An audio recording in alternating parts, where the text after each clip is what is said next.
Welcome back again to Joe Stunner Boxing. Okay, so Spencer Fearon and Tunde Ajayi have this little podcast going on. It's very, very good. I'm going to put a link in the descriptions box for this particular podcast. The most recent one had Chris Eubank Sr. and Chris Van Heerden on. And two very interesting interviews. The one with Eubank Sr. was a perfect case of quality over quantity. It wasn't that long, but my God, he said some things. And Chris Van Heerden one, he had a little bit longer, I think, on the show. But what was interesting was both men spoke extremely passionately and touched on some very, very serious issues. And inevitably, Conor Benn's failed PED test was mentioned. Now, in the case of Van Heerden, he fought Ben in his last fight and got wiped out in 2 rounds. And he talked about the fight. He said that in the first round, he felt absolutely no pressure whatsoever. Ben was quite easy to hit. He didn't really feel any power. In the second round, Ben came out, nailed him. It's all over. Okay, that can happen in boxing, one punch and all that, But what was really interesting was that both Eubank Sr. and Van Heerden both were really quite passionate in their support of Conor Benn. Now, I'm going to paraphrase what they said, okay? I'm going to leave the link in the descriptions box. Go and have a look at it. Go and have a listen. But paraphrasing what they said, they said, look, no fighter knows what they're putting in their body. No one's a pharmacist. These are extremely complicated substances in terms of the chemical makeup that go into people's bodies. A fighter is there to train and fight. He or she places his or her trust in others, and they have to ultimately trust the people who are supposedly looking out for them.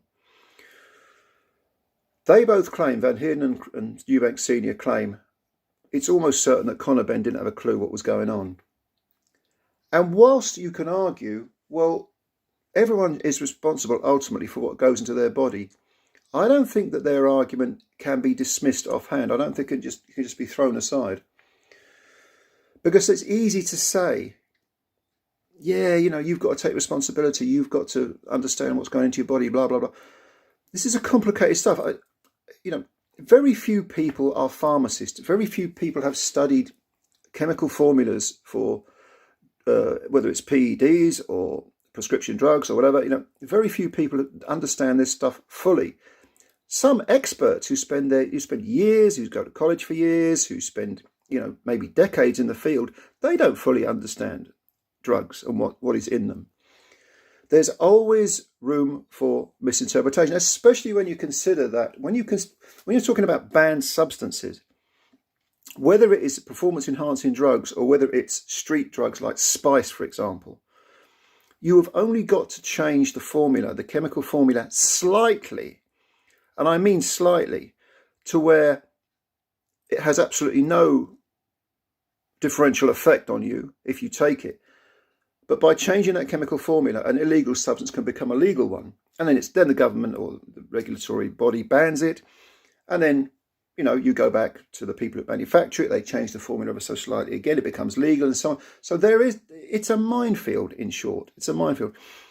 And whilst I'm not saying that Ben is innocent, quote unquote, maybe he's fully aware of what was going on. Maybe he is a knowing, willing cheat. I'm not saying I necessarily agree with Eubank Sr. and Van Heerden. I don't know. Ultimately, I don't know. I don't know these guys. I've never met these guys. I don't have any inside information. But I do think the argument that Ben did not know what was going into his body, regardless of the argument of responsibility, personal responsibility, I do think that you cannot throw that argument aside. I think Ben has, I'm not going to say he's been hung out to dry, because clearly he's got illicit substances in his body. That's empirical evidence. He's up for a big ban, and to be honest, he should get a big ban. But so should the people, in my view, who are advising this guy, who are monitoring what goes into, the so-called experts who are supposed to be there, who are hired to monitor what goes into a fighter's body. They should be banned too. Why should they get away with it? Conor Benn's a young kid. He's a fighter. What is he supposed to? Is he supposed to do a master's degree in chemistry in order to understand absolutely everything? It just doesn't. It seems to me that to just throw this kid under the bus is questionable, at least questionable. And if you're going to ban him, again, I repeat, you ban the people, you ban his team. I made a video previously and I said what you should have written into contracts. One idea, well, I don't know how again, I'm no legal expert, but I don't know how legally binding, watertight this could be. But if you have in boxing contracts, once you sign that contract, if you make it clear that if you are found with an illegal substance in your body, you are open to not just being banned, you and your team, the below listed, conditioners and so on, trainers, but you are all liable also for all monies lost on a promotion. I made that argument. And don't forget, we have massively complicated corporate contracts, legislation, with all of that, all the minutiae of the legalese that's written underneath, which none of us, we all read it. If we bother to read it, we can't understand it. Yes, boxing contracts or sporting contracts in general would be that complicated, but maybe it's worth it. Maybe that is an option to say you are responsible, not just you, the fighter, but the team, all you so-called experts who are hired, who are paid with trust and with money to look after your guy. You're all responsible. Okay. So, and again, look, I don't know Conor Benn. He may be guilty. He may be entirely privy to a conspiracy of cheating.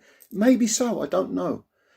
But I don't think you can dismiss Van Heerden and Eubank Senior's argument that he may not have known what was going into his body.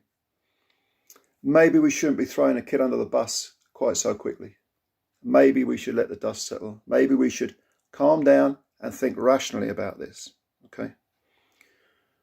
So those are my thoughts. I don't know what you think. Leave your comments below. As always, if you're new to the channel, we're nearly at 1,000 subscribers. So hit the subscribe button if you would, please. I'd really appreciate that. Hit the like button as well. Thanks for your time as always. Much love to you. Leave your comments below. I'm very interested in this subject. See what you think. Bye-bye for now.